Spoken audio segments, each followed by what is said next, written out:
I actually know of a girl that went through it. I tried to get her to come on the show, but she wouldn't. It's just but it A was girl in Nigeria that went through it. Like her husband was living a double life, and she found out in the marriage. It happens a lot. And she told me the whole story. It was a very sad story. Like she didn't realize until she had come out of the marriage that this shit is not normal. But you see, this is what I'm saying about our culture and religion thing, because you're pushing that. Look, I fight with this as a Christian. I fight with homosexuality as a Christian because it's like it is in the Bible that it's homosexuality. I don't know the exact words, but it's in the Bible. But I do feel that I don't know if the Bible says you should be discriminating against homosexuals. And it's not clearly stated. Not clearly stated. So the thing that people reference in the Bible is the story of Sodom and Gomorrah. Yeah, Sodom and Gomorrah. And in the story of Sodom and Gomorrah, what had happened was God had sent an angel to go and save Lot's family. Yeah. I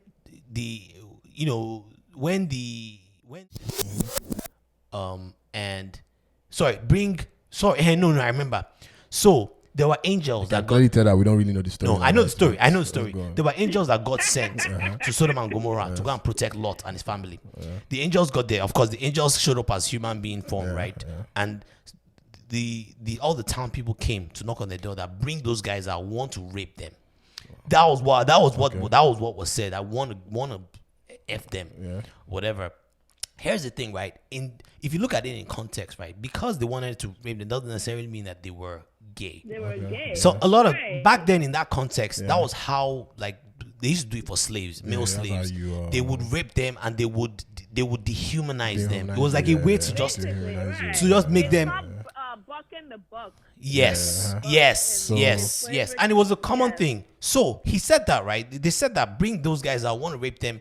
Guess what Lot said? And this is why I find the whole Christianity thing weird to me. Lot said, no, how about you have my daughters? Instead, because they got, okay. Can you imagine? So, first of all, shout out to the... He was ready to sacrifice his own daughter. Obviously, they were like, no, blah, blah, blah.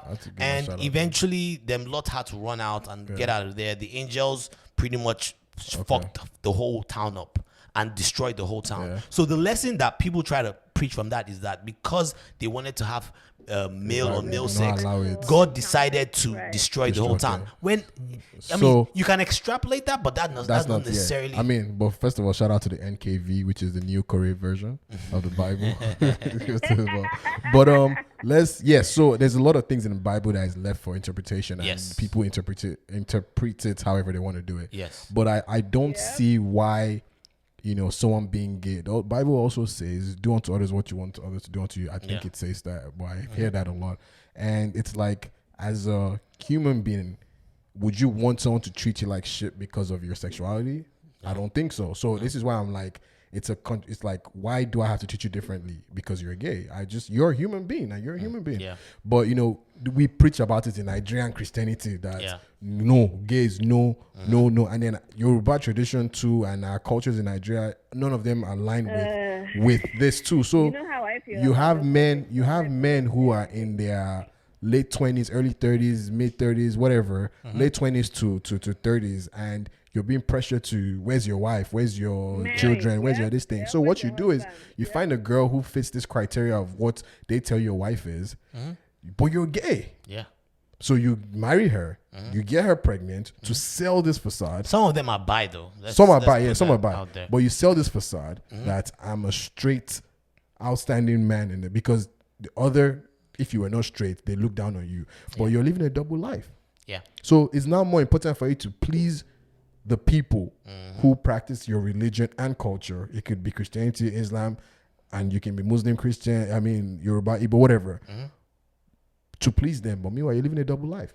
So now let me bring up some factors that we've ignored. And I'm not saying this justifies it, but there's some things in Nigeria that for people to even take you seriously, you need to come with. There's like certain packages that As a people man, you have. have to be married at a certain So age. yeah, by a certain age, they want you to be married Yes. with kids, and it's the only way that they can see that this guy is stable. Yes. And a lot of times, in order for them to do business with you, Yes. they want to see some of those things. Yes. So some of But it. hello, So let me hello, finish now, hello. It's Yeti. not Let me just finish. Nigeria. I know, It's not but just Nigeria. I know. I'm just talking in the speaking from context of Nigeria, Nigeria. In order for people to, I guess, climb up their social ladder, they feel the need to have these things in place, like having a wife, having a established, kid, That's a right? cultural thing. and yes. that's a cultural thing. So that's part of what is driving it. Yes.